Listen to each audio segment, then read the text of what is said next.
It's a favourite tactic of anyone who wants to undermine science.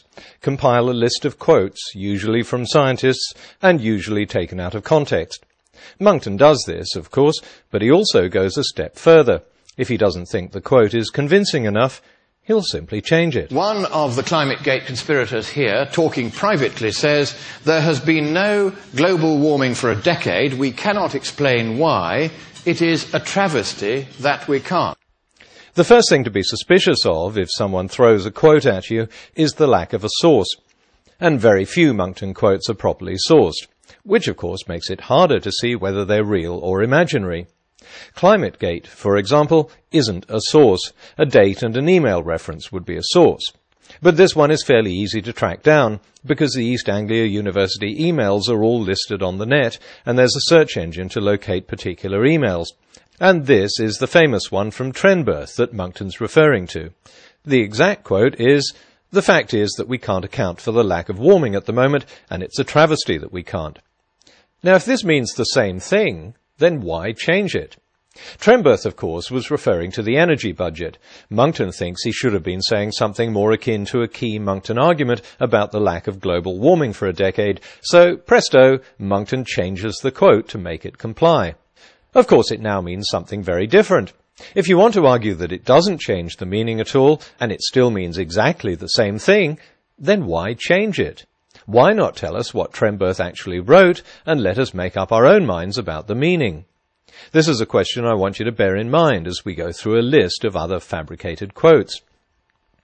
If this was an isolated case, it could be regarded as a sloppy error, but it's part of a pattern of carefully changed and rearranged quotes that pepper Monckton's presentations. Here's another one. And he said, "The Armageddon scenario that he depicts is not based on any scientific view." This is supposed to be a quote from Justice Burton, the judge who ruled on the use of Al Gore's film, An Inconvenient Truth, in British schools. I was sceptical of this as soon as I heard it, because I was aware of the court case, and this quote just didn't seem to fit the judge's final ruling. So I checked a transcript of the summing up. No surprise, Monckton had changed it. This is what the judge actually said. "It is common ground that if indeed Greenland melted, it would release this amount of water, but only after and over millennia, so that the Armageddon scenario he predicts, insofar as it suggests that sea level rises of 7 meters might occur in the immediate future, is not in line with the scientific consensus." It's interesting to see what Monckton doesn't like in a quote. Monckton always questions whether there's a consensus on climate change, so he changes "not in line with the scientific consensus" to "not based on any scientific view." Now, in his speech in this slide, Monckton does preface this misquote by pointing out the judge was referring to Gore's claim of a 20-foot sea level rise. But that's not always the case. According to an interview with Climate Depot in 2009, Monckton said the judge was referring to Gore's entire movie, and this has inevitably been copied and pasted all over the internet. Now, I'm no fan of Al Gore's film. I've criticised it myself in an earlier video, and I agree with Monckton that it shouldn't be shown in schools. But I didn't need to misrepresent what the judge said in order to rebut Gore's film. I just needed to state the facts. An appalling admission which was compounded by an admission on the part of the lead author of the subchapter in question that he knew that figure was wrong but had left it in anyway because he knew that the Intergovernmental Panel on Climate Change wanted to influence governments and politicians. So, in other words, once again, an admission they were going to lie. Monckton is referring to Dr. Murari Lal, who wrote the report on Himalayan glaciers for the IPCC. The now famous catalogue of errors began when New Scientist interviewed Syed Hasnain, lead author of a 4-year study by the International Commission on Snow and Ice.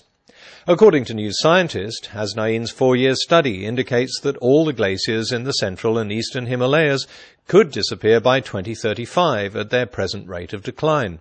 New Scientist is now calling it a speculative comment, but it wasn't reported as a speculative comment, it was reported as the conclusion of a 4-year study. The Worldwide Fund for Nature picked it up, and Lal, incredible as it may sound, got his information from the WWF. In the Mail on Sunday story, David Rose quoted Lal as saying, "We knew the WWF report with the 2035 date was grey literature, which means material not published in a peer-reviewed journal. But it was never picked up by any of the authors in our working group, nor by any of the more than 500 external reviewers, by the governments to which it was sent, or by the final IPCC review editors. Monckton turned Lal's statement that he knew the 2035 figure wasn't peer-reviewed into an admission by Lal that he knew the figure was wrong. But not even the Mail suggested any such thing. Rose had to set the record straight later by saying he didn't accuse Lal of knowingly publishing false information. This is Monckton's pure invention. Now, the first chairman of this Intergovernmental Panel on Climate Change was Sir John Horton. And he said, unless we announce disasters, no one will listen. There, from the chairman of the organisation which is supposed to be giving us unprejudiced science on climate change, is a statement that unless we announce disasters, no one will listen. A statement that we are going to reserve the right to ourselves to exaggerate the science so that we can make people listen to us. Sir John Houghton, whom you see there, the first chairman of the science panel of the IPCC, said, unless we announce disasters, no one will listen. Monckton's most famous quote has an even more interesting history. He cites a book that Houghton wrote on the subject without saying what it was. But the thing about citing a source is that you actually have to have read the source yourself. For example, I don't have a copy of Houghton's book, so I can't claim the quote isn't in there. But I can cite a story in Britain's independent newspaper saying that the Houghton quote was made up. It traced the quote back to a November 2006 column by Piers Ackerman, writing in Australia's Daily Telegraph, and here it is. Ackerman does give the title of the book, Global Warming, The Complete Briefing, published in 1994. But it's obvious he never read it, and it's obvious Monckton never read it either, because the Independent checked the book and couldn't find the quote anywhere. On February 18th, Ackerman decided that he hadn't got the quote from Houghton's book at all. He'd got it from a Sunday Telegraph article dated September the 10th, 1995. And here it is. And what was the quote? Unless we announce disasters, no one will listen? No. What Houghton actually said was, if we want a good environmental policy in the future, we'll have to have a disaster. And he explained exactly what he meant by that. It's like safety on public transport. The only way humans will act is if there's been an accident. Ackerman explained, how that remark came to be slightly paraphrased in the quotation sent to me, we shall probably never know. That sort of thing occurs in the blogosphere. Well, duh! Yes, of course it does. That's why all these urban myths you read on the internet can't be trusted. But come on, slightly changed? According to Monckton, the fake Houghton quote means we're going to just make it up so as to scare you until you listen. So if this means the same thing as this, and this means the same thing as this, then quotes aren't really quotes at all. They're just interpretations of what you think someone should have said, and can be changed over and over again. After the Independent story was published, those who had been using the fabricated quote began backtracking, but of course not apologising or accepting responsibility for their sloppy research. My favourite excuse came from Christopher Booker, another UK Telegraph contributor, who said that he was misled by the internet into assuming the quote was genuine. Yes, damn that internet for confusing me and not letting me check a source properly. But at least Booker agreed to take the fake quote out of his book in the next edition. Monckton simply kept on using it and didn't change a word. Said, unless we announce disasters, no one will listen. Or words to that effect.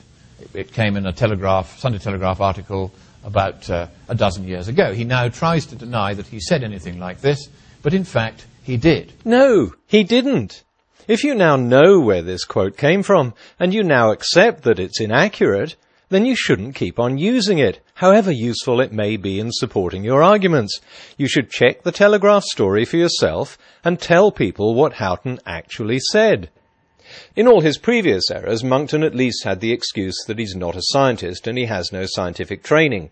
So if he misunderstood and misrepresented the papers he was supposedly reading, it comes as no surprise. But here he should know better. Monckton has a diploma in journalism, so he would have learnt that one of the first rules of good journalism is you can't make up quotes, or interpret what someone says, or paraphrase what they say and put quotation marks around it and tell people they said it. Surely that must be obvious even to people with no training in journalism. Apparently not. The most worrying thing about these fabricated quotes is what I discovered in the comments that followed Ackerman's article. Some posters didn't seem to mind at all that they were being fed a fabrication. Pear's quote is correct. Different words, but the same meaning. Then why change the original? Seems to be an accurate paraphrase to me. But an accurate paraphrase is not the same as a quote, and an inaccurate paraphrase purporting to be a quote is a fabrication. If the words are different but have the same meaning, then why not stick with the words that were actually spoken? The only reason to change the quote, even with a verb tense or a preposition change, is that it does change the meaning. That's why people do it. It's not only downright dishonest and a clear case of fabrication, it's also patronizing. Audiences shouldn't need to have quotes filtered through to them by a process of interpretation and rewording by someone else. You can give your own opinion on a quote, that's fine, or tell people what you think it means, but you can't change it or make it up. We're all capable of hearing a quote uncensored and making up our own minds about what we think it means. This is something Monckton preaches at nearly every presentation. I'm going to take the approach of Fox News. We report, you decide. I will give you a covenant that everything I say to you is independently verifiable. There has been no global warming for a decade. I'm just going to give it to you straight, for the truth alone is worthy of our entire devotion. And he said, the Armageddon scenario that he depicts is not based on any scientific view. What I am striving for here is to reach the truth. The objective of science, of economics, and of politics is nothing less than the truth. An admission on the part of the lead author of the subchapter in question that he knew that figure was wrong. And before we subjugate the truth to mere expediency, convenience, or profit, it is first desirable to discern the truth. Unless we announce disasters, no one will listen. If you get the science wrong and the policy wrong because you didn't start with the truth, then people end up dead. You can check, should you wish to do so, that I am not misleading you or pushing you in any political or scientific or economic or moral direction.